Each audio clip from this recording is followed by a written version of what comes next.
اللہ تبارک و تعالیٰ کا بہت بڑا احسان ہے امت محمدیہ علی صاحب الصلاۃ والتسلیم پر۔ ہم سب بڑے خوش نصیب ہیں، بڑے سوبھاگیہشالی ہیں۔ اللہ کی بڑی مہربانی ہے کہ اس نے ہمیں رمضان جیسا مہینہ عطا فرمایا۔ دنیا میں اس کی کوئی تشبیہ نہیں ہے، لیکن سمجھنے کے لیے بلا تشبیہ و تمثیل دنیا میں بھی ایسے چھوٹ کے موقع آتے رہتے ہیں۔ کبھی آپ دیکھتے ہوں گے کہ 100 روپے کا سامان 50 روپے میں مل رہا ہو۔ کبھی آپ یہ دیکھتے ہوں گے کہ برسا برس سے چل رہا کیس ایک دن میں فائنل کیا جائے گا، فاسٹ ٹرائل کورٹ آ گیا، آج ہی فیصلہ ہو جائے گا۔ اگر آپ کا کوئی قرضہ ہے اور باقی ہے تو آج ادا ہو جائے گا۔ کیسی فرحت اور خوشی ہوتی ہے، کتنی بھیڑ ہو جاتی ہے، آدمی پر آدمی گرتا ہے، سیل ہے بہت سستا مل رہا ہے، ایک سے دوسرے کو خبر پہنچ جاتی ہے اور ایک میلہ سا لگ جاتا ہے۔ بلا تشبیہ و تمثیل اللہ تبارک و تعالیٰ نے اس مہینے کو ہماری معافی کے لیے، مغفرت کے لیے، بخشائش کے لیے، نجات کے لیے، چھٹکارے کے لیے، ریلیف دینے کے لیے، مہربانی کرنے کے لیے، کرم کا فرمانے کے لیے اس مہینے کو ایک الگ شناخت، ایک الگ پہچان دی۔ اور اس مہینے کو تاریخی اعتبار سے بھی عظمت دیا اور اپنی عطا اور نوازش کے اعتبار سے بھی برکت دیا۔ عام طور پر اس دنیا میں کوئی چیز تاریخی اعتبار سے بلند ہو جاتی ہے، لیکن آج وہ کھنڈر ہوتی ہے یا پھر آج اس کا کوئی مصرف نہیں ہوتا۔ بہت سی مثالیں ہیں دنیا میں۔ جتنی تاریخی عمارتیں آپ دیکھتے ہیں وہ کل کے عروج کی خبر دے رہی ہیں، آج وہ آپ کے پیروں تلے روندی جا رہی ہے۔ رمضان ایک ایسا مہینہ ہے جس کی تاریخ بھی بلند ہے اور جس کا حال بھی بلند ہے۔ آج تاریخ بلند اس لیے ہے کہ اسی مہینے میں قرآن نازل ہوا، یہ اس کی تاریخ ہے، یہ اس کا اتہاس ہے، یہ اس کی ہسٹری ہے، یہ اس کا پس منظر ہے کہ اسی مہینے میں قرآن نازل ہوا ہے۔ چلیے ٹھیک ہے، سن لیا اس مہینے میں قرآن نازل ہوا؟ جی نہیں، قرآن نازل ہوا یہ اس کی عظمت کا سبب ہے، اور دوسری عظمت کا سبب یہ ہے کہ یہ آج اگر آپ تھوڑی قدر کرنے پر آئیے تو آپ کے لیے بخشائش کا، نجات کا، مغفرت کا، رحمت کا، دوزخ سے رہائی کا سیدھا ذریعہ ہے۔ اس لیے اس کی عظمت ایتہاسک بھی ہے اور تاتکالک بھی ہے، اس کی تاریخ بھی بلند ہے اور اس کا حال بھی بلند ہے۔ ساتھ ساتھ ایک بات اور پتہ چلی کہ دنیا تاریخ بیان کر کے اپنے آپ کو مجبور اور بے بس سمجھتی ہے۔ اللہ رب العزت جب کسی کو عظمت دیتا ہے تو اس کی تاریخ سے اس کے حال کو جوڑ دیتا ہے۔ اگر یہ قرآن کے نزول کا مہینہ ہے اور 1400 سال پہلے قرآن اس مہینے میں نازل ہوا تو آج یہ قرآن کا مہینہ ہے، آج یہ قرآن کی طرف آپ کو مائل کرتا ہے۔ دنیا میں سب سے زیادہ قرآن اسی مہینے میں پڑھا جاتا ہے، سب سے زیادہ ختم قرآن اسی مہینے میں کیا جاتا ہے، سب سے زیادہ قرآن کے حروف، الفاظ، کلمات، آیات کی طرف توجہ اسی مہینے میں ہوتی ہے۔ یہ ایک زندہ ثبوت ہے اس بات کا کہ یہ امت قیامت تک کی امت ہے، اسی لیے اس کا ماضی اور حال ایک دوسرے سے جدا نہیں ہے۔ جو ماضی ہے سو حال ہے، اور اسی حال پر قیامت ہوگی۔ اور اسی لیے اس مہینے میں قرآن کریم کے مطالعے کی طرف رغبت فطری بھی ہے اور دعوت بھی ہے، یعنی ہم سب کو قرآن کی طرف توجہ کرنے کے لیے یہ بطور خاص مہینہ ہے۔ بہت سے لوگ یہاں بیٹھے ہیں، یقیناً ان کا شغف سالوں بھر ہوتا ہے۔ ہو سکتا ہے کوئی ایک پارہ روز پڑھتے ہو سکتا ہے کوئی ایک رکوع پڑھتے ہو۔ اللہ تعالیٰ نے یہ بندش بھی نہیں لگائی۔ اللہ تعالیٰ نے قرآن میں فرمایا فَقْرَؤُوا مَا تَيَسَّرَ مِنَ الْقُرْآنِ، قرآن کو پڑھا کرو جتنا تم آسانی سے پڑھ سکو۔ آئے رہا ہے، کیا قانون ہے پروردگار کا، اس سے زیادہ کوئی جانتا بھی نہیں ہے اپنے بندوں کو، اس نے ایک بندش نہیں لگائی ہے۔ ایک حافظ 3 پارہ آسانی سے پڑھ جاتا ہے، ایک روزانہ مطالعہ کرنے والا 1 پارہ آسانی سے پڑھ لیتا ہے، لیکن ایک آدمی کو 1 رکوع میں پریشانی محسوس ہوتی ہے۔ اللہ تعالیٰ نے کس خوبی کے ساتھ فرمایا کہ تم کو جتنی آسانی سے پڑھنے کی توفیق ہو اتنا ہی پڑھا کرو۔ یہ اللہ کا قانون ہے، اور اللہ کے قانون کی ایک لفظ میں یہ پہچان ہے کہ وہ عسر اور یسر میں فرق کرتا ہے۔ عسر یعنی تنگی نہیں دیتا، یسر یعنی آسانی دیتا ہے، کوئی پریشانی نہیں۔ بدنصیبی ہے کہ آج کی تاریخ میں ہم اگر قرآن کو 1 رکوع بھی نہ پڑھیں تو یہ بدنصیبی ہے۔ تو یہ قرآن کا مہینہ ہے، اور قرآن کی تفسیر تو یہاں سالوں بھر ہوتی ہے۔ رمضان میں اس میں تھوڑی برکت، اضافہ، شغف، تھوڑا سا آپ کا رجحان بڑھ جاتا ہے۔ تو ذرا میری درخواست ہے کہ اپنے اعلان میں بھی تھوڑی سی مٹھاس، تھوڑی سی چاشنی پیدا کیجیے۔ آپ کا جو اعلان ہوا فرض نماز کے بعد وہ بڑا رسمی تھا، قرآن کا درس ہوگا۔ ہم اتنے رسمی نہیں ہوئے ہیں، ذرا بتاتے، کم سے کم اسی بہانے آپ کی زبان سے سورہ کا نام تو معلوم ہوتا کہ سورہ شعراء کا درس ہوگا، 4تھا رکوع ہوگا۔ تھوڑی سی شہد کی چاشنی ضروری ہے۔ ہم امام صاحب سے مؤدبانہ درخواست کرتے ہیں کہ وہ اپنی چاشنی میں اضافہ فرمائیں، اور امید کرتے ہیں کہ وہ شہد چٹانے میں باز نہیں آئے گے۔ اب ایک درخواست آپ سے اور ہے، مجھے جگہ نہیں ملی تھی، میں نے اوپر میں نماز ادا کی، اوپر میں آپ کے مکبر کی آواز نہیں پہنچی، ایک بیک اللہ اکبر ہو گیا۔ تو آپ کا فلسفہ دین یہ بتاتا ہے کہ تکبیر کی آواز امام سے بھی بلند ہوگی۔ تکبیر اسی کے لیے ہے تاکہ آگاہ کیا جائے، ہوشیار ہو جاؤ، نماز کھڑی ہو رہی ہے۔ تو جو مائک آپ لگاتے ہیں، یہ والا تو خیر آپ لوگوں کی پسند ہے، میں اس کو پسند نہیں کرتا، یہ ایک قسم کی قید ہے، یہاں پر کافی ہے، میں تو یہیں پر کے مائک سے سارا کام کرتا ہوں۔ بہرحال آپ کی پسند ہے، اس پر کوئی یہ فقہی مسئلہ نہیں ہے کہ میں قائل ہوں اور آپ قائل نہیں ہے، جو آپ کی پسند ہو۔ یہ والا حصہ جو ہے یہ مؤذن کو دیا جائے کہ وہ مکبر تکبیر کہے تاکہ اوپر بھی پتہ چل جائے کہ اب جماعت کھڑی ہو رہی ہے، سیدھے اللہ اکبر نہ ہو۔ اور ایک اور شرعی نقطہ اور شرعی ضرورت بیان کر دیتا ہوں، کبھی لائن کٹ گئی، انورٹر الٹ گیا، اتنا بھروسہ مت کیجیے ٹیکنالوجی پر۔ ٹیکنالوجی اچھی چیز ہے، لیکن ٹیکنالوجی شریعت چھوڑا دے تو اچھی چیز نہیں ہے۔ کیا ہونا چاہیے؟ مکبر تو ہونا ہی چاہیے، چاہے 1000 انورٹر ہو، ایک مکبر ہوگا جو بولے گا اللہ اکبر اللہ اکبر۔ مکبر ہر حالت میں رہے گا۔ کیوں رہے گا؟ سنت ہے۔ سنت ترک کر کے ٹیکنالوجی اختیار نہیں کی جائے گی، سنت کے ساتھ ٹیکنالوجی کا استعمال ہوگا۔ پسندیدہ ہے ٹیکنالوجی، مائک پر ہو کوئی حرج نہیں ہے، لیکن مکبر بھی موجود ہو۔ خدا نخواستہ لائن کٹ گئی تب کیا ہوگا؟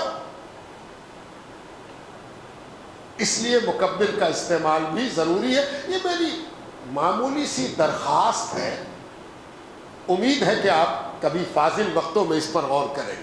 بہرحال آج ہمارا موضوع ہے سورۃ الشعراء۔ سورۃ الشعراء کے آغاز میں یقیناً جو صاحب آئے ہوں گے بیان کرنے، انہوں نے یقیناً اس کا پس منظر بیان کیا ہوگا۔ میں اس پس منظر میں نہیں جاتا، لیکن اپنے رکوع کے اعتبار سے تھوڑی سی باؤنڈری، تھوڑا سا احاطہ کرتا ہوں۔ یہ سورہ مکیہ ہے، یعنی حضور پاک علیہ السلام کی مکی زندگی کی آئینہ دار ہے۔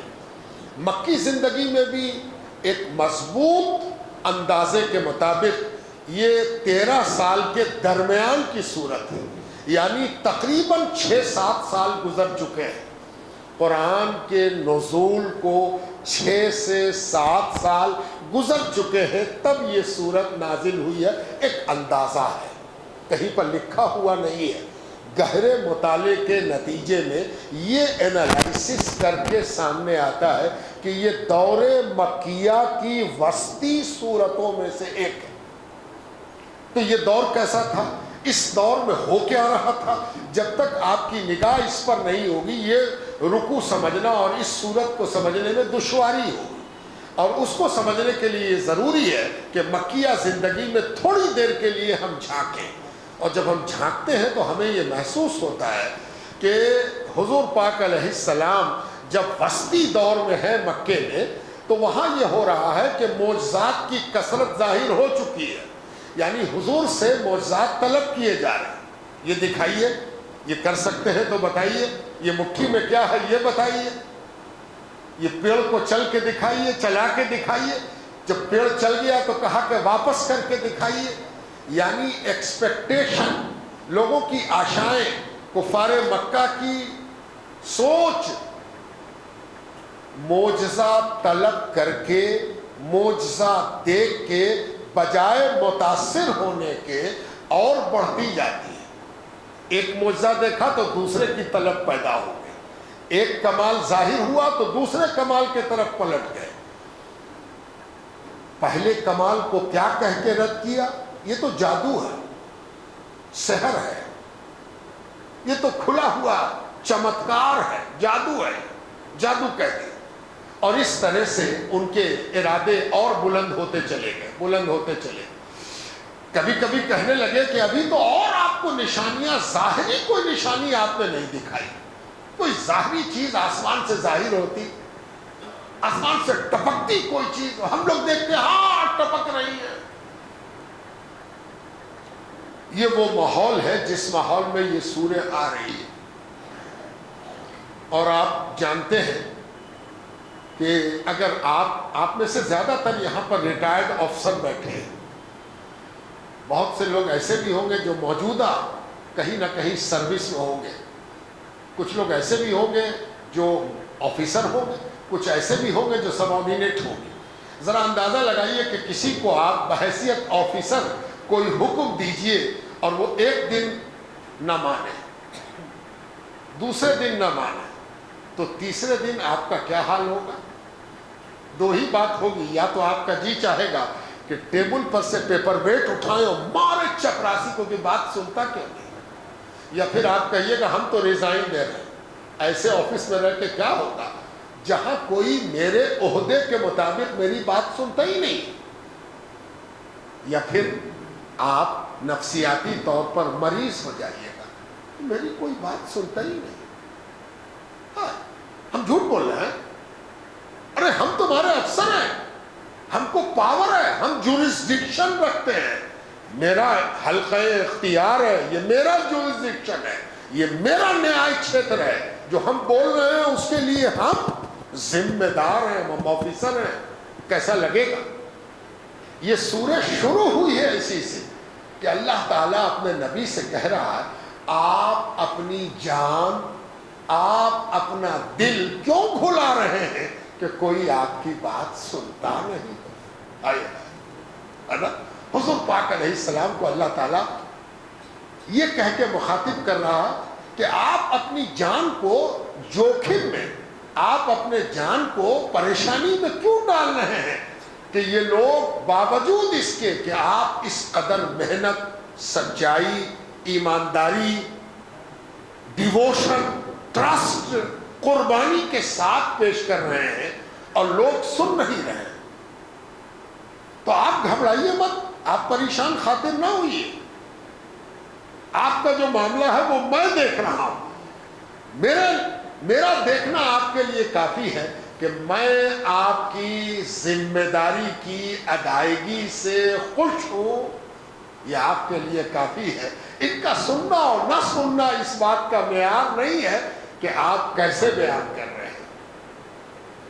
دوسری بات، یعنی یہاں پر جو یہ سورہ شعراء ہے اور یہ چوتھا رکوع ہے، یہ دراصل اللہ کے رسول کو دعوت دینے کی قوت میں اضافے کے لیے آ رہا ہے کہ ایک ذمہ دار جو ذمہ داری ادا کر رہا ہے وہ نگیٹو رسپانس سے جو پریشان ہو رہا ہے اس کی دل جوئی، اس کے دل کو مضبوط کیا جا رہا ہے، انشراح قلب کیا جا رہا ہے۔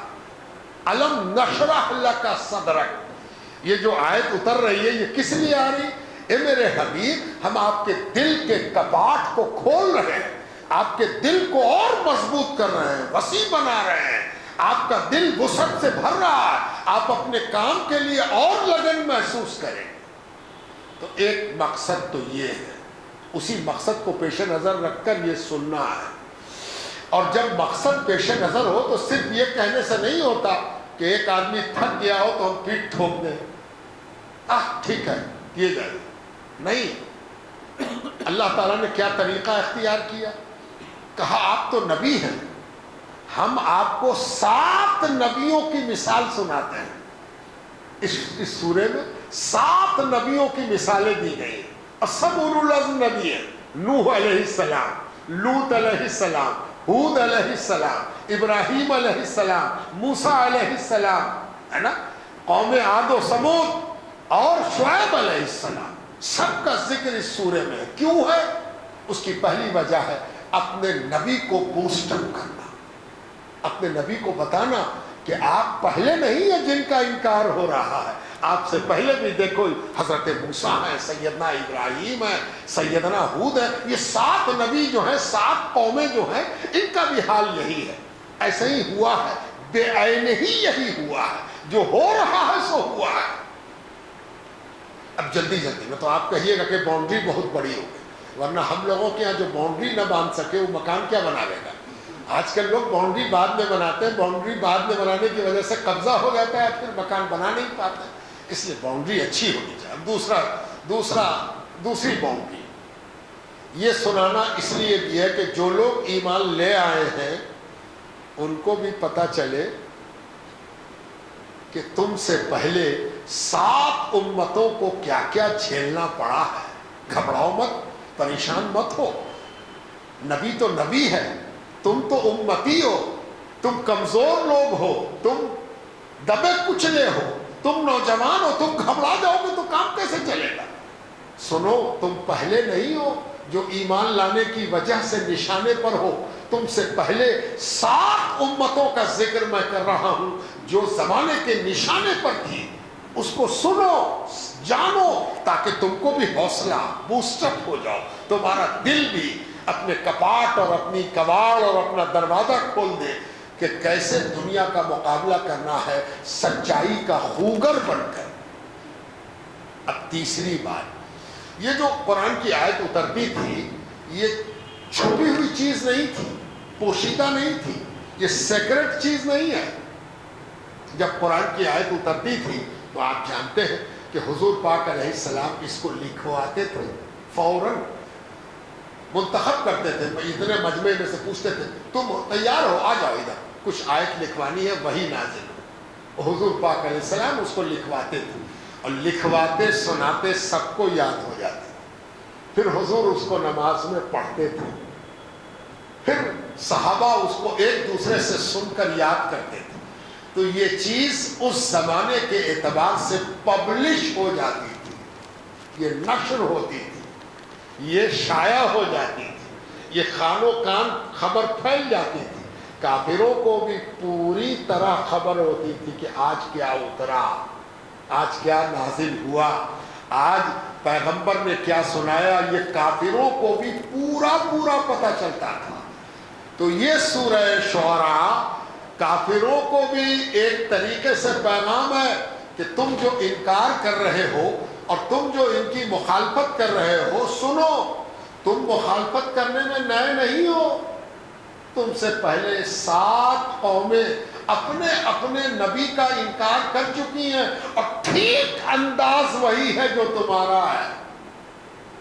یعنی ہر نبی کو یہ کہا گیا کہ تم تو جادوگر ہو، تم تو جادو کر رہے ہو، تم تو جادو کا مظاہرہ کر رہے ہو. اور ان سے کہا گیا کہ اور دکھاؤ اور لاؤ, اور جب دکھایا گیا تو کہا گیا کہ جادو ہے. تو یہ ٹریڈیشن. پھر دوسرا یہ کہ نبی کو تنگ کیا, نبی کو نکالا, نبی کو زد و کوب کیا, نبی کو پریشان کیا, اور نبی کو پریشان کرنے والی قوم برباد ہوئی. نبی کو برباد کرنے والی قوم جو نبی کو برباد کرنے کی کوشش کرتی ہے وہ خود برباد ہوئی. 7 مثال دے دی گئی. یہ کافروں کو بھی میسج جا رہا ہے کہ دیکھو سورۃ الشعراء نازل ہو گئی. اب بریف کر رہا ہوں, اب آخری بات باؤنڈری کی. اس کا نام سورۃ الشعراء رکھا, گو کہ دوسرے نام بھی ہیں اس کے. ایک جگہ اس سورے کا نام سورہ جامعہ ہے. پوچھا گیا کہ جامعہ اس کا نام کیوں ہے؟ فرمایا کہ 7 امتوں کے حال یہاں جمع کر دیے گئے. بعض روایتوں میں کچھ اور نام بھی ہیں, وقت نہیں ہے ورنہ آپ تھک جائیے گا, ورنہ ہم اور تفصیلات میں لے کے چلتے. بس صرف یہ عرض کر دیں کہ عام طور پر سورتوں کے نام رکھنے کی ترکیب یہ ہے کہ اگر سورت میں کوئی نام ایسا آیا ہے جو پوری قرآن میں اکیلا ہے تو اسی اکیلے لفظ کی بنیاد پر اس سورت کا نام رکھ دیا گیا ہے. تو پورے قرآن میں ایک ہی بار شعراء آیا ہے اور وہ اس سورے میں آیا ہے, اس لیے اس سورے کا نام سورۃ الشعراء رکھا گیا. اب ایک وجہ اور جان لی, سورۃ الشعراء نام رکھنے کی ایک وجہ اور ہے, اور وہ وجہ یہ ہے کہ عربوں کے یہاں شاعروں کا مقام بہت اونچا تھا. شاعر ہونا ان کی پہلی پسند تھی. شاعر ہو گیا بیٹا, نام کھل گیا, فلاں کا بیٹا ہے, فلاں کا پوتا ہے, فلاں قبیلے کا ہے. ایک شاعر پورے قبیلے کی شہرت اور مقبولیت کا سبب بنتا تھا. دوسری بات یہ کہ شاعری کے وہ اس قدر دیوانے تھے, اس قدر چاہنے والے تھے کہ شاعر جس طرف چاہتا ان کو ڈھلا دیتا. آج بھی ہوتا ہے, 1 گھنٹہ مقرر تقریر کرتا رہے, کسی کے جیب میں ہاتھ نہ جائے, لیکن شاعر کے ایک شعر پر پتہ نہیں کتنی جیب خالی ہو جائے, ہے نا. اور شاعر اپنی شاعری سے کبھی کبھی حکومت کو لرزا دیتا ہے. یاد ہوگا آپ کو بعض ترانے ایسے لکھے گئے کہ حکومت بھی تھر تھرا گئی, اور آج UAPA اور پتہ نہیں کون کون قانون بنا ہوا, فقط فوراً شاعر کو پکڑا جائے گا کہ تو دیش دروہی ہے. اب تو شاعری کا پیمانہ بھی بدل گیا. اب تو آپ سوشل میڈیا پر ایک جملہ بھی اگر بادشاہ کے مزاج کے خلاف لکھ دیا تب تو اسی کو شاعری مان لیا جائے گا اور آپ دیش دروہی ہو جائے, ہے نا. تو شاعر بڑی امپورٹنس کی چیز. اور ایک اور غضب کی بات, نبی کو بھی جب نہیں قبول کرنا تھا تو جو کہہ کے نکارا گیا ان میں ایک نام شاعر بھی تھا. نبی کو کیا کہا گیا؟ نبی کو کہا گیا کہ یہ ارے ان کی بات بڑی عمدہ ہے, بڑی اعلیٰ, جب گفتگو کرتے ہیں تو دل کو کھینچ لیتے ہیں, سننا مجبوری ہو جاتی ہے, سنے بغیر کام نہیں چلتا. اس میں عربی زبان کی بلاغت ہے, فصاحت ہے, چاشنی ہے, دلکشی ہے, دل نشینی ہے. تو کہا گیا کہ ایمان لے آؤ. تو کہا نا شاعر نہ ہے, شاعر ہے, یعنی ان کی باتوں میں شاعری کی چاشنی ہے, شاعری کی کشش ہے, شاعری کا گرودواکرشن ہے. یعنی نبی کو بھی شاعر کہا گیا. تو یہ سورت شاعری, شعر, شاعر, شعراء کے اوپر سے بھی نقاب الٹ رہا ہے کہ شاعری کیا چیز ہوتی ہے. دیکھو کس چیز کو شاعری کہتے ہیں. تم جس کو شاعری سمجھے ہوئے ہو وہ تو گمراہی ہے. وہ شاعری جو تھوڑے دیر کا مزہ دے, وہ شاعری جو تھوڑے دیر کے لیے بازو کی مچھلیاں پھلا دے, وہ شاعری جو تھوڑے دیر کے لیے دیوانہ بنا دے, اس سے کام نہیں چلتا. شاعری وہ ہے جو حقیقت سے تمہاری ملاقات کرا دے. اللہ اور رسول کے اگر ماننے والے ہو تب تمہاری بات میں کشش ہے تو صحیح ہے, ورنہ زہر پر لگایا ہوا وہ کوٹ، وہ شوگر کوٹڈ زہر، اس کو شاعری نہیں کہتے، تو شعرا اس کا نام رکھا ہے۔ چوتھا رکوع ہے۔ چوتھا رکوع سیدنا موسیٰ علیہ السلام اور ان سے جڑے ہوئے واقعات کو یہاں واشگاف کر رہا ہے، یہاں بیان کر رہا ہے کہ حضرت موسیٰ علیہ السلام کس طرح تبلیغ و دعوت کا کام کر رہے ہیں اور کیسے ان کی امت ان کے ساتھ معاملہ کر رہی ہے، اور ان کی وہ پوری قوم یعنی مصر والے، قبطی، مصر والوں کا ایک نام ہے قبطی، قبطیین کیا کر رہے ہیں، اور حضرت موسیٰ کی جو اپنی قوم ہے اس کا نام ہے بنی اسرائیل۔ آپ جانتے ہیں کہ اسرائیل یعقوب علیہ السلام کا نام ہے، اور یعقوب علیہ السلام کی اولاد جو پڑھ کر پوری ایک قوم اور دنیا کی آبادی میں پھیلی، اس کو بنی اسرائیل کہا گیا، یعنی اسرائیل کی اولاد، اسرائیل کا خاندان، اسرائیل کے ونشج۔ اور اسی بنیاد پر آج بھی یہودی خود کو اسرائیل والا کہتے ہیں اور اپنے کو بنی اسرائیل کہتے ہیں، اور اسی لیے انہوں نے اس ملک کا نام بھی اسرائیل رکھا ہے۔ یہ سب وجہ آپ کے سمجھ میں آ رہی ہوگی، اور یہ موسیٰ علیہ السلام کی قوم بھی بنی اسرائیل ہے، اور خود موسیٰ علیہ السلام بنی اسرائیل میں سے ہے، یعنی یعقوب علیہ السلام کی اولاد میں سے۔ تو یہ بنی اسرائیل مصر کے اصلی اوریجنل باشی، ان سب کے درمیان موسیٰ علیہ السلام کھڑے ہیں۔ بادشاہ فرعون ہے، فرعون بہت بڑا بادشاہ ہے، نرنکش ہے، کوئی اس پر انکش نہیں لگا سکتا، اتنا خود مختار ہے کہ وہ بھی کہہ چکا ہے کہ ہم انسانی چیزوں سے بلند ہو کے خدائی چیز ہے، خدا ہے ہم، ہے نا۔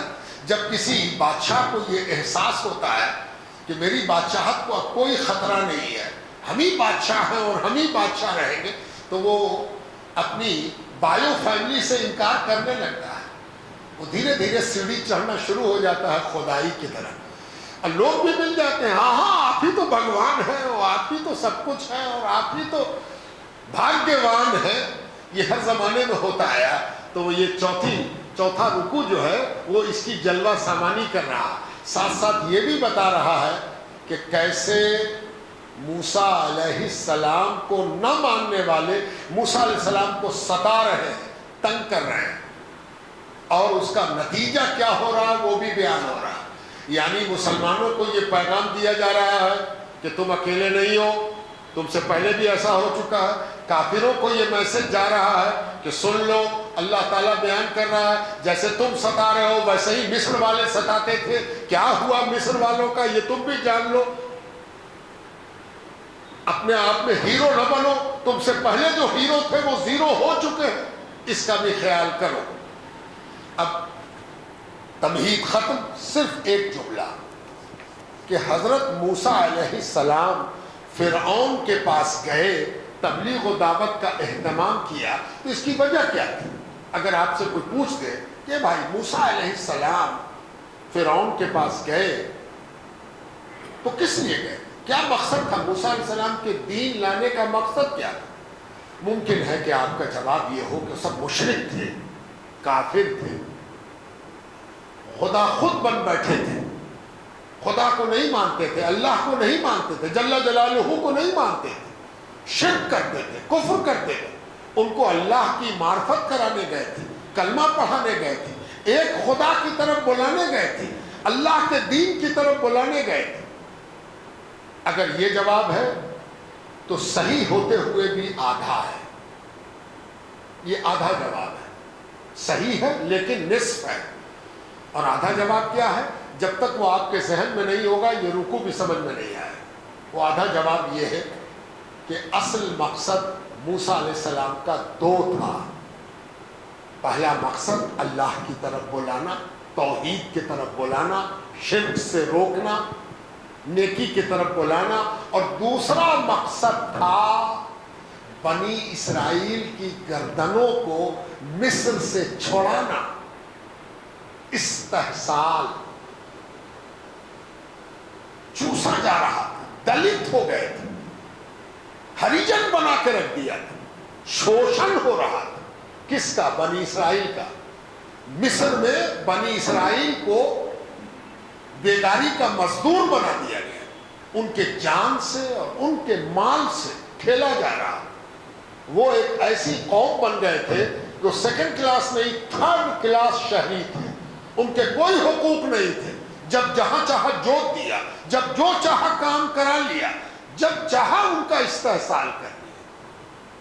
تو موسیٰ علیہ السلام کا ایک مقصد خدا کی طرف بلانا اور دوسرا مقصد انسانیت سکھانا، ہیومنٹی سکھانا، مانوتا سکھانا، دوسروں کے حقوق کو پہچاننے کی تعلیم دینا، دوسروں کے پرتی تمہارا کیا کرتویہ ہے.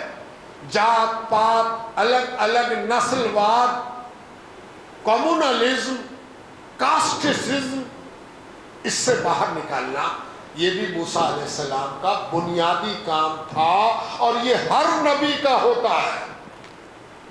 حضور پاک علیہ السلام کے بھی بنیادی کاموں میں ایک کام یہ تھا کہ غلام، جن لوگوں کو نیچی نگاہ سے دیکھا جاتا تھا، جن کے ساتھ ظلم و بربریت کا معاملہ ہوتا تھا، ان کو برابری کے حقوق دیے جا سکے.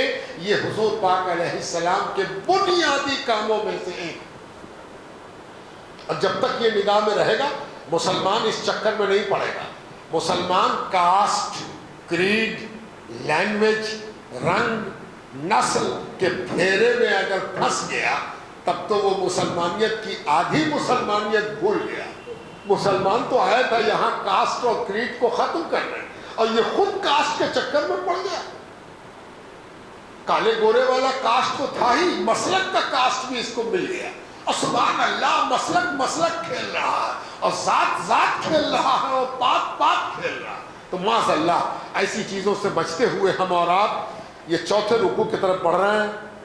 اللہ تعالیٰ ارشاد فرماتا ہے وَأَوْحَيْنَا إِلَىٰ مُوسَىٰ أَنْ أَسْرِ بِعِبَادِي. اتنے تنگ آ چکے تھے بنی اسرائیل، کیا ہوگا؟ کوئی امید نہیں. ایسے ہی دبتے رہیں گے، ایسے ہی برباد ہوتے رہیں گے، ظلم سہتے رہیں گے. جب کوئی چاہتا بال بچوں کو کھینچ کے لے جاتا. آپ کو یاد ہوگا کہ موسیٰ علیہ السلام کی جس رات ولادت ہوئی، اس رات فرعون کا فوجی اپنے زمانے کی ٹارچ لے کے کھوجتا چل رہا تھا. کس کے یہاں بیٹا پیدا ہو؟ لا بیٹا لا. بیٹا ماں باپ کا، اولاد ماں باپ کا، اختیار فرعون کا لیا، وہیں پر پٹک دیا، وہیں پر کاٹ دیا، وہیں پر مار دیا. اللہ اللہ، آپ تصور نہیں کر سکتے کہ اچھا ایسا باپ ہے نا. یہ کہا جاتا ہے کہ لگ بھگ 300 سال گزر گئے تھے اس مصیبت کو جھیلتے ہوئے. حضرت موسیٰ علیہ السلام ان 300 سالوں کے بعد ایک ایسی روشنی کی کرن بن کے ابھرے تھے کہ بنی اسرائیل ان کو دیکھ رہے تھے کہ ان کے ذریعے شاید میرے اوپر ظلم و بربریت کا جو ایک لمبا سلسلہ ہے، جس کے ختم ہونے کی کوئی امید نظر نہیں آتی، شاید ختم ہو جائے. کیا ہوا؟ اللہ تعالیٰ کہتا ہے کہ وَأَوْحَيْنَا، اور ہم نے وحی کی، ہم نے نبی کو سجھایا، ہم نے نبی کو بتایا. جب اللہ تعالیٰ نبی کو کوئی بات بتائے تو اس کو وحی کہتے ہیں. اللہ اور نبی کے درمیان کی گفتگو، اللہ کی دی ہوئی ہدایت جو نبی کو دی جائے وہ وحی ہے. اس کے بہت سے طریقے ہیں. فرشتہ آ کے وحی سناوے گا، خود بخود نبی سے اللہ خطاب فرمائے گا. یہ سب طریقے اللہ رب العزت اختیار فرماتا ہے، وہ اللہ تعالیٰ کا معاملہ ہے. وَأَوْحَيْنَا، اور ہم نے وحی کی، ہم نے اطلاع دی، ہم نے خبر دی، ہم نے حکم دیا، ہم نے بتایا. کیا بتایا؟ اِلَىٰ مُوسَىٰ، موسیٰ کو بتایا، موسیٰ کی طرف وحی کیا. کیا کیا؟ ان اسر بعبادی، ان کے اسر، رات کو لے چلو، راتوں رات لے چلو، رات میں چلنا ہے. کس کو؟ بعبادی، میرے بندوں کو لے چلو. ان اسر بعبادی انکم متبعون، حالانکہ جب رات میں بھی چلو گے تو پیچھا کیا جائے گا. رات کا سفر عموماً جلدی کسی کو پتہ نہیں چلتا. میں کب گیا؟ صبح تو آپ یہی تھے کہ رات میں پتہ نہیں چلا. رات کا سفر عموماً پوشیدہ ہوتا ہے. لیکن اللہ تعالیٰ کے وحی کرنے کا دو خاص اینگل دیکھیے. ایک تو یہ کہ وحی کی گئی کہ رات میں نکلنا ہے، تو ایک بات پتہ چلی کہ نکلنا چھپا رہے گا، پتہ نہیں چلے گا، راتوں رات نکلے گا. لیکن پھر دوسری وحی کا کمال دیکھیے کہ وحی یہ بھی کہہ رہی ہے کہ یہ مت سمجھ لینا کہ ہم رات کو چلیں گے ان کو خبر نہیں ہوگی، تم کو پہلے سے بتا دے رہے ہیں کہ جب تم رات کو نکلو گے تب بھی تمہارا پیچھا کیا جائے گا. یعنی وحی وہ ہوتی ہے جو مکمل ہوتی ہے، اس میں شک شبہ نہیں ہوتا کہ رات کو ہم نکلے اور پیچھے پیچھے پیچھے آ رہا. ہاں کیسی وحی تھی بھائی کہ ہم کو کہہ دیا کہ رات میں نکلو اور پیچھے والے کو بھی خبر ہو گئی، وہ بھی میرے پیچھے چل رہا. تو وحی کا کمال یہ ہے کہ یہ بھی بتایا کہ رات میں نکلنا اور یہ بھی بتایا کہ گھبرانا مت، پیچھے سے کوئی آئے گا بھی گھبرانے کی ضرورت نہیں ہے. جس نے وحی کی ہے وہ تم کو رات کو نکال بھی رہا ہے اور اس کو معلوم ہے کہ پیچھا بھی کیا جائے. کتنا تمام و کمال اللہ تبارک و تعالیٰ کا بیان. اچھا اب ایک تو خوبی بھی جان لی، ایک لفظی خوبی جانیے. سورہ بنی اسرائیل کی جب اب وہ آیت پڑھتے ہوگے سبحان الذی اسری بعبدہ لیلا من المسجد الحرام الی المسجد الاقصی. ابھی معراج کی رات گزری رجب میں تو خوب سنا ہوگا، تلاوت کرتے ہیں آپ، وہاں بھی اسرا ہے اور یہاں بھی وہی لفظ آ گیا. لفظی مماثلت دکھا رہے ہیں آپ کہ حضور صلی اللہ علیہ وسلم کو بھی اللہ تعالیٰ کہتا ہے کہ اپنے بندے کو راتوں رات اللہ سبحان لے گیا مسجد حرام سے مسجد اقصی تک. وہاں بھی اسرا ہے، رات کو لے گیا. اور یہاں بھی اسرا ہے، یہاں بھی جو لفظ استعمال ہوا وہ بھی اسرے، رات کو. ابھی لفظی معنویت دیکھیں، اب ایک دوسری معنویت، وہ بھی خوبی کی بات ہے. اللہ تعالیٰ نے کیا لفظ استعمال کیا؟ حضرت موسیٰ علیہ السلام کی امت کے لیے امت نہیں کہا، اپنی قوم نہیں کہا، بنی اسرائیل نہیں کہا. یہ سب کہتا تو صحیح ہوتا. کیا کہا؟ آئے ہائے ہائے بے عبادی، اپنے بندے کو.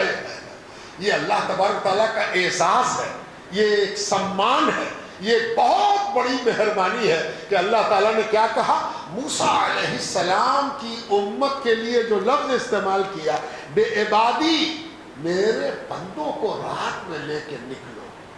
تم کو حکم دیتے ہیں میرے بندے کو. اس پر قیامت تک کوئی ناز کرے تو کافی ہے کہ اللہ نے اپنا بندہ کہا ہے نا. تب اب آگے بڑھتے ہیں کہ وہ پیچھا بھی کیا جائے گا. فارسل فرعون فی المدائن حاشرین. فرعون نے کیا کیا تھا؟ فرعون نے بہت سا ایلچی تمام بھیج رکھا تھا، بہت سا اپنا جاسوس اور اپنا فرمان بندہ فرمان دہندہ بھیج رکھا تھا. مدائن مدینے کی جمع ہے، شہروں میں، بہت سے شہروں میں اپنے آدمی بھیج رکھے تھے کاہے کو؟ جمع کرنے کے لیے کہ وہ تیار رہیں کہ یہ لوگ بھاگنے کی اگر کوشش کرے تو اس کو رگیدا جائے، پکڑا جائے، دھرا جائے، جمع کیا جائے، اکٹھا کر کے پکڑ لیا جائے.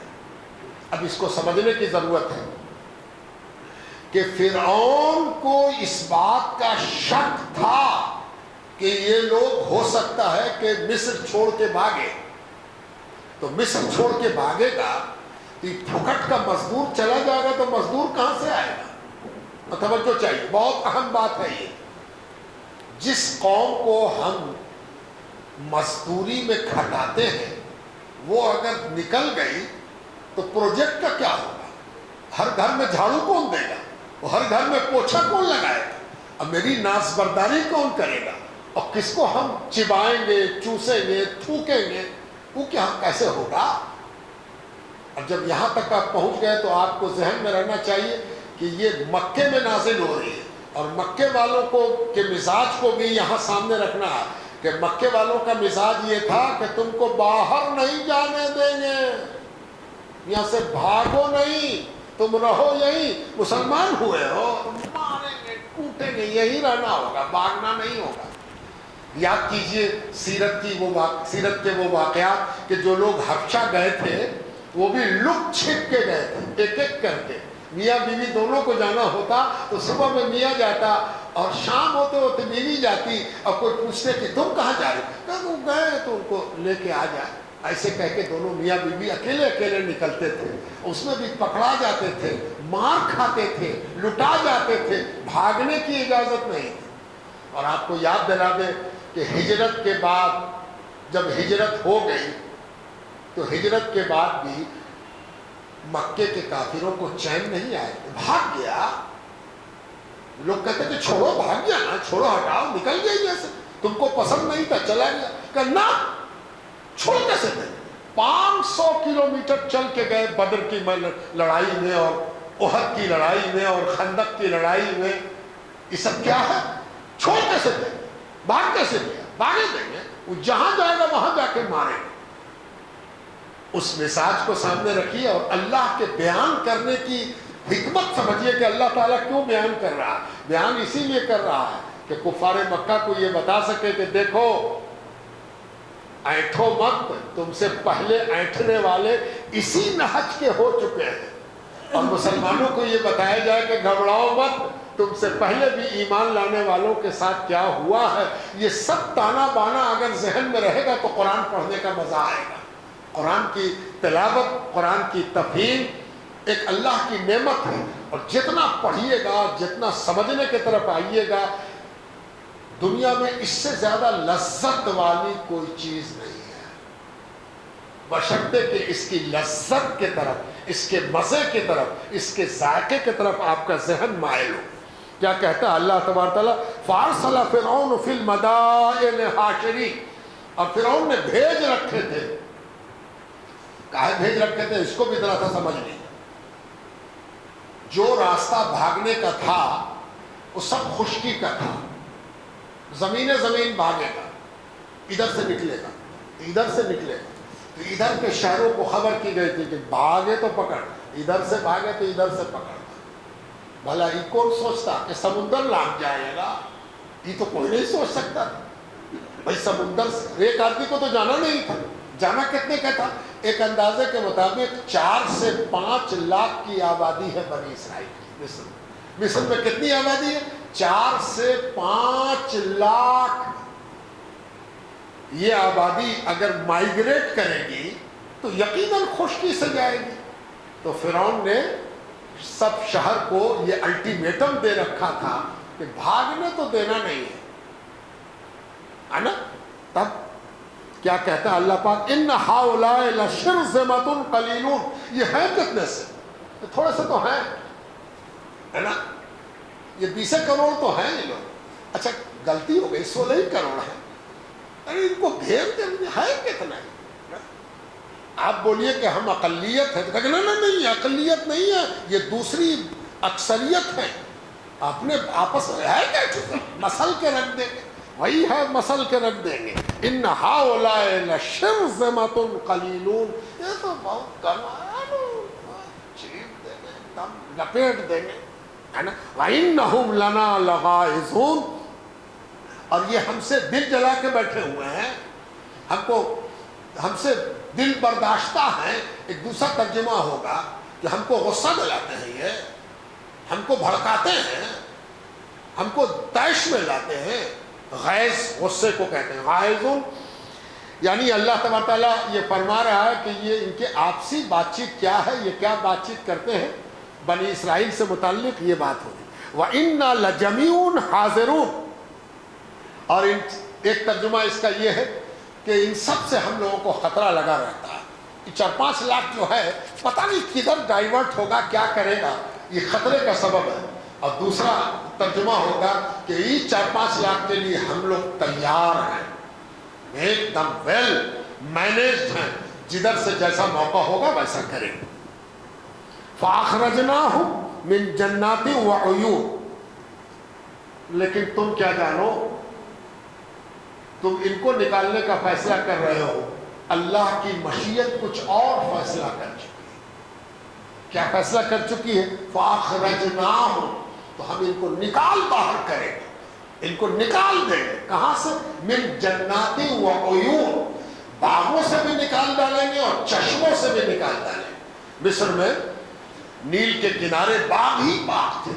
آج بھی مصر آپ جائیے گا تو جو نیل کی پٹی ہے وہ پوری پٹی گرین پٹی ہے. سبحان اللہ، باغ بھی ہے اور کپاس کی کھیتی، روئی، کپڑا کی انڈسٹری مصر میں بہت ہے. اور وہ اس کی بنیادی وجہ نیل ہے.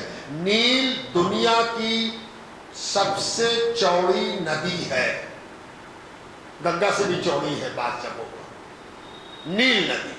تو نیل کی جو وادی ہے یہ کیا ہے؟ گرین. اور کیا ہے؟ بہت سا چشمہ ہے، بہت سے ابل رہا ہے چشمہ. تو اللہ تعالیٰ کہتا ہے کہ تم ان کو نکالنے کی سوچے نا. فَأَخْرَجْنَاهُمْ مِنْ جَنَّاتٍ وَعُيُونٍ، ہم تم کو باغوں اور چشموں سے نکال دیں گے.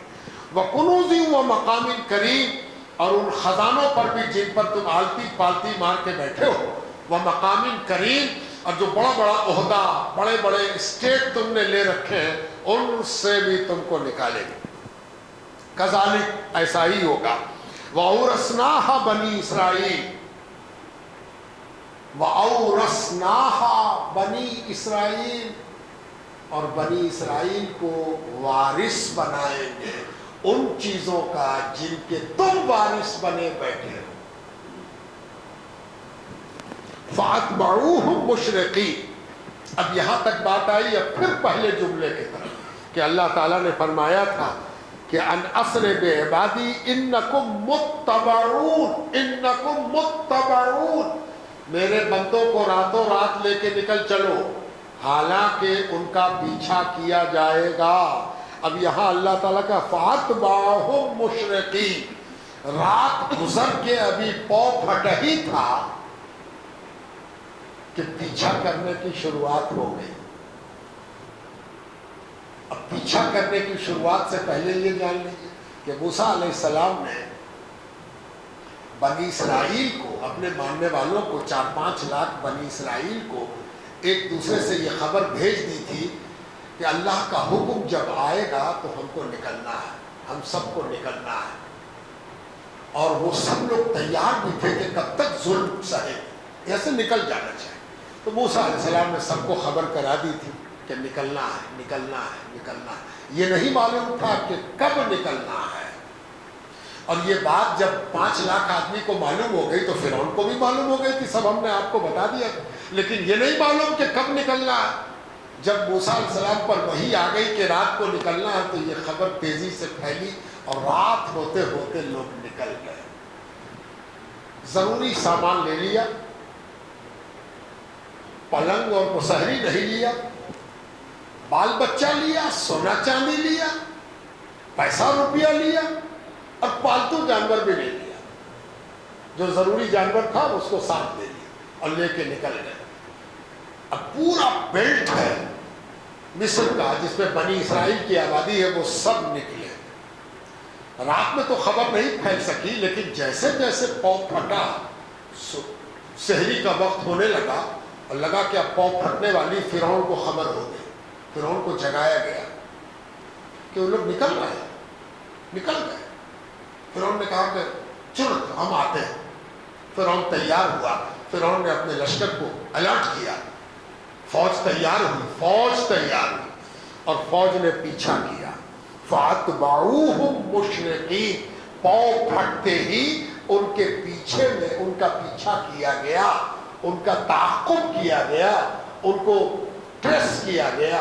دوڑے لوگ پیچھے، فوج دوڑی، فوج دوڑ رہی. اب اندازہ لگائیے کہ فوج کو کسی قوم کے پیچھے دوڑا دیا گیا، فَأَتْبَعُوهُمْ، اور ان کا تعاقب کیا گیا، ان کا پیچھا کیا گیا. فَلَمَّا تَرَاءَ الْجَمْعَانِ، یہاں تک کہ انہوں نے بھی موسیٰ علیہ السلام کی قوم کو بھاگتے ہوئے دیکھ لیا. اچھا ادھر جا رہے ہیں، اور ادھر والوں نے بھی ان کو دیکھ لیا. جمعان، دونوں جمع نے، دونوں مجمع نے، دونوں گروہ نے ایک دوسرے کو دیکھ لیا.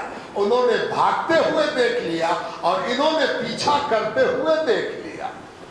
فلما تراءى الجمعان قال اصحاب موسیٰ، تو موسیٰ علیہ السلام کے امت نے، موسیٰ علیہ السلام کی امت نے کیا کہا؟ انا لمدرکون، اے نبی، اے اللہ کے نبی، اے اللہ کے رسول، اے حضرت سنیے نا، ہم لوگ ٹریس ہو گئے، ہم لوگ کو دیکھ لیا گیا، ادراک ہو گیا، لمدرکون، ہم لوگ دیکھ لیے گئے، ہم چھپے ہوئے نہیں ہیں، ہم کو ٹریس کر لیا گیا، ان کو پتہ چل گیا کہ ہم لوگ بھاگ رہے ہیں۔ قرآن میں اتنا ہی ہے، لیکن توریت میں ذرا اضافہ ہے۔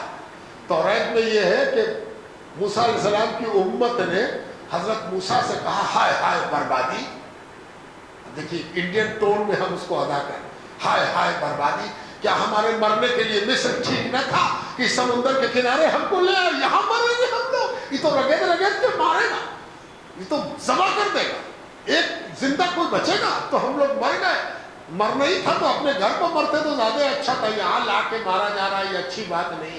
یعنی موسیٰ علیہ السلام کی قوم کے کچھ لوگ ایسے تھے جو نگیٹو سوچتے تھے، اور انہوں نے یہ سوچا کہ ارے باپ، یہ کہاں لے آئے موسیٰ، سامنے سمندر، پیچھے فوج، اب کدھر جائیں گے ہم لوگ، تو بھاگنے کی جگہ ہی نہیں ہے، یہ تو عجیب جگہ آ کے پھنسے، آگے گھر میں رہتے، بستی میں رہتے، محلے میں رہتے، اس گھر سے اس گھر، چھت سے چھت، چھت سے چھت پھاڑتے، بھاگ جاتے کہیں نہ کہیں، بچتے تو بچتے، مارے جاتے تو مارے جاتے۔ یہاں تو مرنا یقینی ہے، سامنے ٹھاٹھے مارتا ہوا سمندر، پیچھے فوج، بیچ میں ہم لوگ، اب جائیں تو کہاں جائیں، ہے نا؟ اب دیکھیے قرآن کیا کہتا ہے۔ اللہ تبارک و تعالیٰ نے حضرت موسیٰ اللہ کے نبی، اور نبی کا کلیجہ اللہ تعالیٰ کیسا مضبوط کرتا ہے، اور اسی کلیجے کے مضبوط کرنے کی دعا بھی کی تھی، قال رب اشرح لی صدری، موسیٰ علیہ السلام کی دعا، اے اللہ جو ذمہ داری تو ہم کو دے رہا ہے اس کے لیے میرے دل کے دروازے بھی کھول دے، میرے دل کو انشراح صدر سے گزار دے تاکہ ہم مقابلہ کر سکیں۔ تو اللہ تعالیٰ جب نبی کا دل اپنے مقصد کے لیے مضبوط فرما دیتا ہے تو اس کا نتیجہ کیا ہوتا ہے؟ اس کا نتیجہ کیا ہوتا ہے؟ اللہ تعالیٰ فرماتا ہے کہ موسیٰ علیہ السلام نے جواب دیا، قالا کلا، تم سمجھتے ہو کہ یہ تم کو مار ڈالیں گے، تم بری طرح مارے جاؤ گے، تم پھنس گئے ہو، کلا، نیور، ہرگز نہیں، کبھی نہیں، ایسا ہو نہیں سکتا، میں سچا نبی ہوں، سچے خدا کا نبی، جو وحی آئی ہے وہ سچی ہے، کلا، ہرگز نہیں۔ کتنی طاقت ہے نبی کے اس کلا میں، ہے نا؟ ہرگز نہیں۔ انا معی یا ربی سیہدین، تم کیا سمجھتے ہو کہ تم اکیلے ہو اور فرعون کی فوج تم کو مار دے گی؟ ارے ہمارے ساتھ ہمارا رب ہے، ہمارے ساتھ ہمارا رب ہے، سیہدین، وہ ہم کو گائیڈ کرے گا نا کدھر جانا ہے۔ جب اس نے بچانے کی ٹھانی ہے تو اس کے گائیڈنس پر یقین کرو، وہ تم کو مارنے کو رات کو نہیں نکالا ہے، اس نے پوری قوم کو ختم کرانے کا ارادہ نہیں ہے، وہ تو تم کو بچانے کا ارادہ کیے ہوئے ہے۔ کلا، ہرگز نہیں، انا ربی، بلا شبہ میرا رب جو ہے، انا معی یا ربی، بلا شبہ میرے ساتھ میرا رب ہے، سیہدین، وہ ضرور ہمیں گائیڈ کرے گا، وہ ضرور ہمیں راستہ دکھائے گا، دکھا رہا ہے، دکھائے گا۔ فَأَوْحَيْنَا إِلَى مُوسَىٰ، اب دیکھیے بات شروع ہوئی تھی، پھر یہاں وحی آ گیا، وَأَوْحَيْنَا، اور ہم نے وحی کی، یہاں فَأَوْحَيْنَا، تو ہم نے وحی کی۔ جب یہ سچویشن بن گئی کہ پیچھے سے فوج آ گئی، یہ لوگ پریشان، ارے باپ اب کیا ہوگا، اب موسیٰ علیہ السلام کہہ رہے گھبراؤ مت، اللہ ہم کو گائیڈ کرنے والا، فَأَوْحَيْنَا، تو ایسے موقع پر اللہ نے اپنے نبی کو وحی کی، کیا کی؟ فَأَوْحَيْنَا إِلَى مُوسَىٰ، ہم نے موسیٰ کو یہ ہدایت دی، وحی کی، أَنِ اضْرِبْ، کہ مارو، کہا کیا چیز مارو؟ ان لوگوں کو پکڑ پکڑ کے مارو؟ نہیں، أَنِ اضْرِبْ بِعَصَاكَ الْبَحْرَ، اپنے ڈنٹے سے، اپنی لاٹھی سے، اپنے عصا سے جو تمہارے ہاتھ میں ہے. حضرت موسیٰ علیہ السلام کے ہاتھ میں ایک عصا ہوتا تھا. تو کہتا ہے اللہ پاک انضرب بعصاک البحر، اپنے ڈنڈے سے سمندر پر مارو. موسیٰ علیہ السلام کو وحی آئی، حضرت موسیٰ علیہ السلام نے اپنے ڈنڈے کو سنبھالا، مارا سمندر پر ایک ڈنڈا. کون سا سمندر تھا؟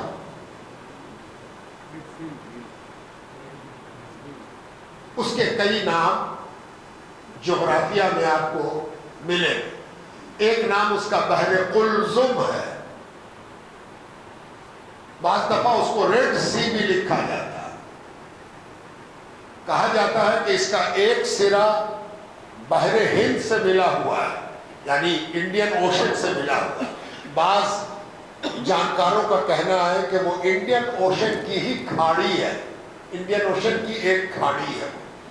بعض کا کہنا ہے کہ نہیں، یہ بحر عرب سے اس کا ملا ہوا ہے. دونوں بات صحیح ہے، بحر عرب سے بھی وہ ملی ہوئی ہے اور بحر ہند سے بھی ملی، دونوں سے ملا ہوا. بحر قلزم یہ بہت امپورٹنٹ سمندر ہے.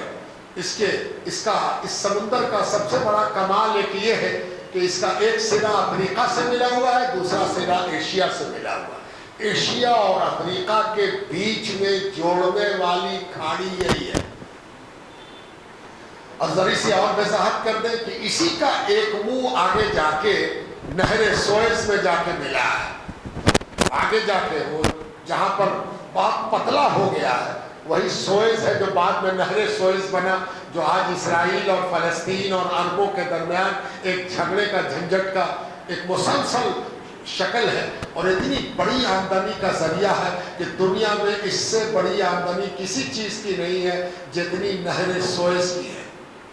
لیکن نہر سوئز والی جگہ سے الگ ہٹ کے یہ مصر سے سیدھے سامنے ہے.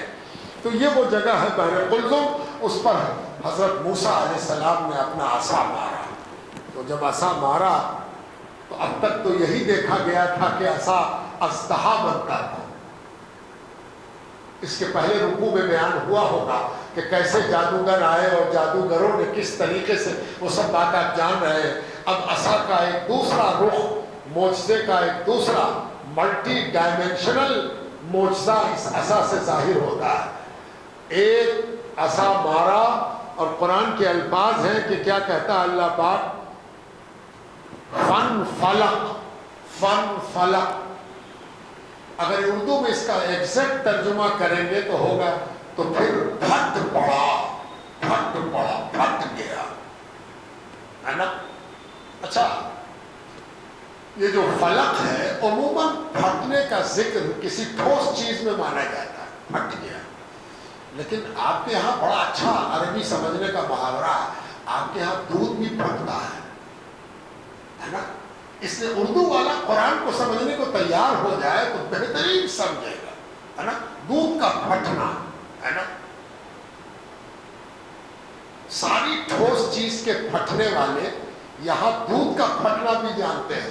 اور دودھ جب پھٹتا ہے تو کیا عالم ہوتا ہے. اگر غور سے دیکھیے، کبھی آپ کے پاس تو آج کل کیمرہ ہے، کیمرے کو اگر لگائیے گا اور پھٹے ہوئے دودھ پر ذرا اس کو بڑا کیجئے تو آپ کو محسوس ہوگا کہ دودھ کے کئی ٹکڑے ٹکڑے پھٹ گیا ہے نا. تو اللہ تبارک تعالیٰ فرماتا فن فلاقا، تو پھٹ پڑا. ہائے ہائے ہائے، سمندر کے بارے میں اس لفظ کا استعمال پروردگار کی کیا خوبی ہے بیان کی. فن فلاقا، ویسا ہی ہوا تھا، سمندر پھٹ پڑا. پھٹا تو دو حصے میں پھٹ گیا، دو الگ الگ حصے میں پھٹ گیا. ایسا زبردست پھٹا کہ بیچ میں ایک راستہ بن گیا. اس کی توجہ، فن فلق فکان کل فرق کالطود العظیم. کیسے پھٹا؟ فکان کل فرق، ایسا پھٹا کہ اس کا سب پارٹ، فرق مانے پارٹ. چلیے دونوں پارٹ، یہ کا دونوں پارٹ کیسا ہو گیا؟ یعنی ادھر والا پھٹ کے گیا تو یہ پارٹ، ادھر والا پھٹ کے آیا تو یہ پارٹ. تو دونوں پارٹ سمندر کا کیسا ہو گیا؟ کالطود العظیم. طود کہتے ہیں بلند پہاڑ کو. اب بلند پہاڑ کہہ کے اللہ نے چھوڑا نہیں، اس کے ساتھ عظیم بھی جوڑا، بہت بلند. یعنی یہ جو پانی ہوڑ رہا ہے سمندر والا، یہ ایسے اٹھا، ایسے بلند پہاڑ بنا، یہ والا ایسے اٹھا، ایسے بلند پہاڑ بنا، جیسے درہ بن گیا. پانی کی دو بڑی دیواریں جن کو طود العظیم کہا گیا، بلند پہاڑ اور بیچ سے راستہ ہے نا. سورہ اعراف میں، سورہ طٰہٰ میں، سورہ بقرہ میں اس کی جو اور تفصیلیں کہیں کہیں آئی ہیں، اس سے ایک اور خوبی کی بات پتہ چلی ہے، وہ یہاں پر نہیں ہے. مان لیجئے کہ پانی ہٹ گیا، تو پٹنہ والے تو جانتے ہیں کہ باڑھ کا پانی ہٹے تو بہت دن کیچڑ رہے، ہڑبڑا کے گھسے تو اتنا گھس گئے، اب تو بڑا مشکل ہے بھائی، یہ تو کیچڑ میں ہم گھس گئے ہے نا. اور سمندر کا پانی ہٹا تب تو بڑی دلدل ہو گئی ہوگی. جی نہیں، قرآن دوسری جگہ پر وضاحت کرتا ہے کہ ایک دم سوکھی ہوئی زمین، ایسی شاہراہ نکلی کہ دوڑتے ہوئے گزر جاؤ، دوڑ جاؤ ایک دم، کوئی سوال نہیں اٹھتا کہ تم کو کوئی روک دے ہے نا. اور موسیٰ علیہ السلام کی قوم کس نظر سے دیکھ رہی ہوگی اللہ کے اس انعام کو، اللہ کی کیسی مہربانی کو، کس انداز سے اس نے دیکھا ہوگا. اللہ اللہ، ہم لوگوں کا سن کے ایمان تازہ ہوتا ہے، ان کا دیکھنے کے بعد کیا عالم ہوا ہوگا. ہم کو علم الیقین ہے، ان کو تو عین الیقین ہو رہا تھا، آنکھ سے دیکھ رہے ہوں گے کیا عالم رہا ہوگا. اللہ کی شان، اللہ اکبر. کیسا ظالم فرعون رہا ہوگا کہ اس کے مقابلے میں اللہ تبارک و تعالیٰ نے یہ ایکسٹرا آرڈینری معاملہ فرمایا اور ایسے جان بچائی اپنے بندوں کی، اپنے بچوں کی عزت و مال کی اس طرح حفاظت فرمائی. فانفلق فکان کل فرق کالطود العظیم، بلند پہاڑ کی طرح دونوں طرف کا پانی اٹھ گیا. اب آگے بڑھنے سے پہلے ایک آدھ دو جملے اور سن لیجیے، برداشت کیجیے. رمضان کا مہینہ ہے، برداشت کرنا ہی رمضان میں کمال ہے، ورنہ آپ کہیے گا کہ یہ رکوع بھی اتنے دیر چلنے والا ہے، تو بس کام ختم تھا. لیکن اب کسی کو یہ وحشت سوار ہوئی کہ ایسا کیسے ہوگا. اس ضرور جوار بھاٹا کا معاملہ ہے، مد و جزر جو ہوتا ہے. کوئی سن کے کہے گا ہاں ہم گئے، ہم دیکھا ہے سمندر میں ایسے اٹھ جاتا ہے پانی. بہت سے لوگ معجزے کو سمجھنے کی کوشش کرتے ہیں. اگر وہ آپ سمجھ سکتے تو اس کو معجزہ کیوں کہا جاتا ہے؟ معجزے کے معنی ہی ہوتے ہیں جہاں جا کر عقل سمجھنے سے عاجز ہو جائے، یعنی جہاں پر جا کے سارا نیچرل اصول ٹوٹ جائے، وہ معجزہ ہے. ورنہ اس کو معجزہ کہیں گے نہیں، وہ معجزہ نہیں ہے، وہ کیلکولیشن ہے، وہ کمال ہے، وہ انجینئرنگ ہے، وہ انٹیلیجنشیا ہے، وہ سائنس ہے، وہ ٹیکنالوجی ہے. اس کو معجزہ نہیں کہتے. معجزہ کس کو کہتے ہیں؟ جہاں یہ ساری چیزیں جا کے ختم ہو جائیں، وہاں سے معجزہ شروع ہوتا ہے. اگر یہ سائنس اور ٹیکنالوجی ہوتا تو اس کا بیان اتنے عظمت کے ساتھ کیوں کیا جاتا؟ اور آپ کے ذہن میں یہ بھی رہنا چاہیے کہ فرعون خود اتنا بڑا سائنٹسٹ بھی تھا کہ وہ لوگوں کو بتا دیتا تھا کہ دریا کا پانی کب بڑھے گا اور کب گھٹے گا. وہ یہ بھی بتا دیتا تھا کہ ہوا کدھر کی چلنے والی ہے. یہ اس کی سائنس اور ٹیکنالوجی تھی. اور ایسا فرعون اس منظر کو دیکھ کے دنگ رہ گیا. اس کے مطلب یہ ہے کہ یہ معجزہ ہے، یہ عام بات نہیں ہے. اس کو ٹائڈ اور مد و جزر اور جوار بھاٹا اور چاند سے اس کے رشتے کو جوڑنا اور سورج سے اس کے رشتے کو جوڑنا وہی جوڑے گا جو اللہ سے رشتہ نہ جوڑ سکتا ہو. چاند اور سورج سے رشتہ جوڑنا، اللہ سے جس فعل کا رشتہ ہے، چاند بھی اللہ کا، سورج بھی اللہ. تو اب یہ بات واضح ہو گئی کہ یہ حیرت انگیز معجزہ ہے. وَأَزْلَفْنَا ثَمَّ الْآخَرِينَ. جب یہ منظر دیکھا اور موسیٰ علیہ السلام نے اپنا قدم بڑھایا تو موسیٰ علیہ السلام کی قوم بھی ہے نا.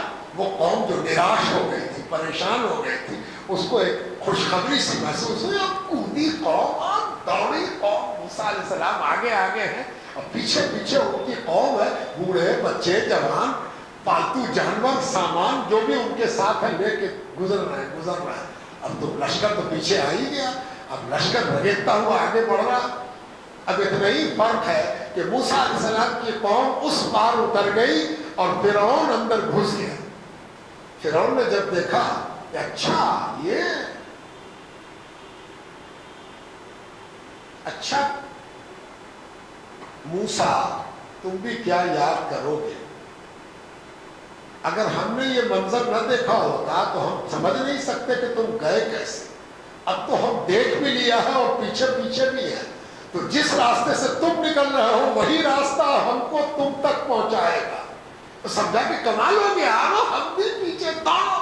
اب حضرت موسیٰ کی قوم تو پیدل تھی, یہ تو سواری پر, گھوڑے پر, رتھ پر دوڑا دیا, ایک دم تیزی سے دوڑی. ان کی گاڑیاں دوڑی چلی جا رہی ہیں, کوئی خوف نہیں, کوئی ڈر نہیں. بادشاہ, اور پھر بادشاہ بھی نرنکش بادشاہ, اللہ کا یقین نہیں, اپنے خدا ہونے کا دعویٰ, ان سب چکر میں ٹھیک بیچ میں پہنچے.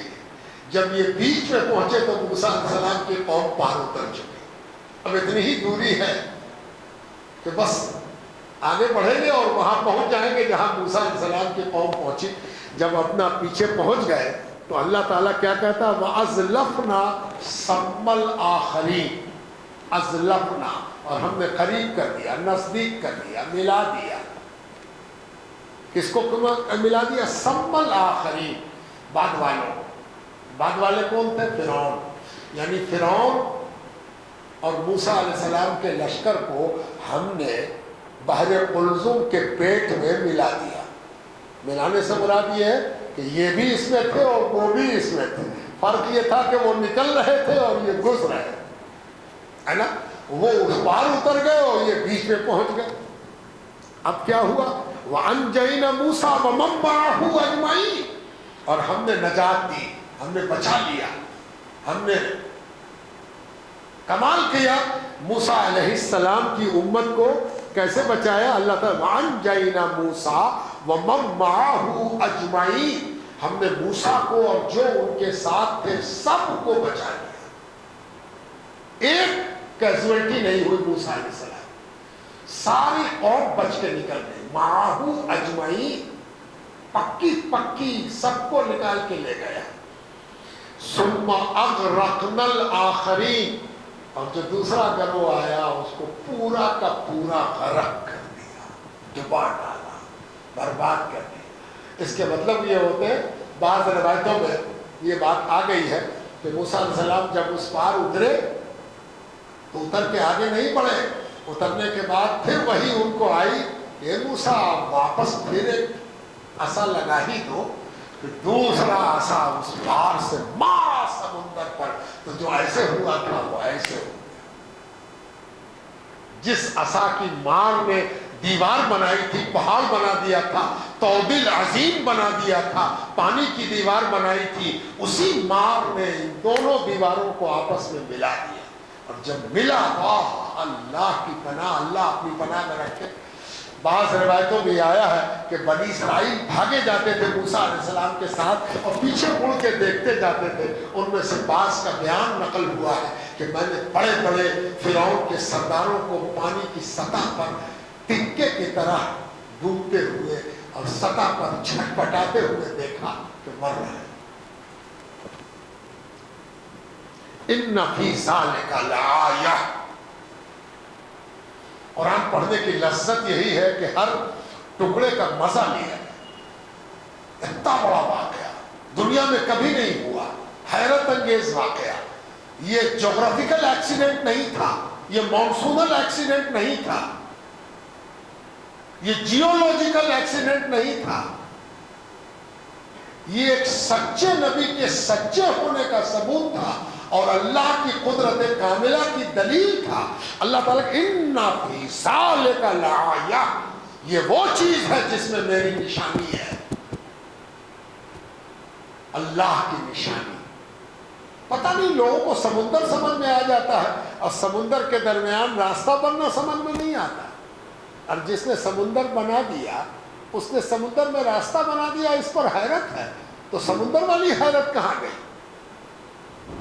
ہے نا؟ تو اس کو اللہ تعالیٰ نے اپنی نشانی کہا، وَمَا كَانَ أَكْثَرُهُم مُؤْمِنِينَ۔ یہ آیت اس کا مفہوم یہ ہے کہ جو لوگ اس میں برباد ہوئے، غرق ہوئے، حضرت موسیٰ علیہ السلام کی مخالفت کرتے ہوئے فرعون اور اس کی قوم، پوری قوم برباد ہو گئی، تباہ ہو گئی، ختم ہو گئی۔ اس قوم کی بربادی میں زیادہ تر لوگ وہ تھے جو ایمان نہیں لائے تھے، ایمان نہیں لاتے تھے، تنگ کرتے تھے۔ اور ایک مفہوم آج کل کے حوالے سے بھی ہو سکتا ہے، اللہ بہتر جانتا ہے، واللہ اعلم بالصواب، کہ اتنی بڑی بات کو آج بھی لوگ نہیں مانتے ہیں۔ بہت سے لوگ کہیں گے کہ ایسا بھی ہوا تھا، ہو سکتا ہے جوار بھاٹا ہو گیا ہو، ہے نا؟ تو یہ آیت گویا دونوں طرف کے مفہوم کو ادا کرتی ہے کہ مَا كَانَ أَكْثَرُهُم مُؤْمِنِينَ، بہت سارے لوگ ایمان والے نہیں تھے ڈوبنے والوں میں۔ وَإِنَّ رَبَّكَ لَهُوَ الْعَزِيزُ الرَّحِيمُ، اور سچی بات یہ ہے کہ آپ کا رب، میرا رب، ہم سب کا رب کیا ہے؟ لَهُوَ الْعَزِيزُ الرَّحِيمُ، اللہ تبارک تعالیٰ عزیز ہے، عزیز۔ یہ اردو والا عزیز جو ہے وہ ذرا گڑبڑا جاتا ہے عربی والے عزیز کے مقابلے۔ اردو میں عزیز کے مطلب ہوتے ہیں بڑا پیارا، بڑا چہیتا، یہ میرے بڑے عزیز ہیں بھائی۔ کبھی کبھی ہم اپنے چھوٹے عمر کے رشتہ داروں کو کہتے ہیں یہ میرے عزیز ہیں، یعنی میرے بڑے محبوب ہیں، بڑے چہیتے ہیں، بڑے پیار۔ لیکن عربی میں عزیز کے معنی ہوتے ہیں غالب، یعنی جس کے فیصلے کے اوپر کسی کا فیصلہ نہ چل سکے، جس کا فیصلہ نافذ ہو کر رہے، جو کہے وہی ہو، عزیز اس کو کہتے ہیں۔ جس کا فیصلہ غالب ہو وہ عزیز ہے۔ تو اللہ لَهُوَ الْعَزِيزُ الرَّحِيمُ، وہ عزیز ہے اور رحیم ہے۔ بعض مفسرین کا کہنا ہے کہ عزیز فرعون کے لیے، کہ فرعون سمجھتا تھا کہ ہم پر اب کسی کا غلبہ نہیں ہوگا، تو اللہ کا غلبہ اس پر ہو گیا، اور رحیم قوم موسیٰ کے لیے، کہ موسیٰ علیہ السلام کی قوم پر اللہ تعالیٰ نے اتنی بڑی مہربانی کی کہ کوئی سوال نہیں اٹھتا تھا کہ وہ بنی اسرائیل فرعونیوں سے بچ جاتے۔ اس وقت بھی لگا تھا کہ اب تو بچنے کا سوال ہی نہیں، اب تو مار ہی ڈالیں گے۔ تو رحیم، ایسا رحیم، یعنی رحیم ایسے رحم کرنے والے کو کہتے ہیں کہ جب وہ رحم کرنے پر آئے تو ایسا رحم کرے جس کے بارے میں گمان بھی نہ ہو کہ کیسے مہربانی ہوگی۔ بے شان و گمان مہربانی کرنے والا رحیم ہے۔ ہم لوگ کتنے خوش قسمت ہیں کہ ہم کہتے ہیں الحمدللہ رب العالمین الرحمن الرحیم بسم اللہ الرحمن الرحیم۔ یہ ہے آپ کا چوتھا رکوع۔ دعا ہو جائے بسم اللہ الرحمن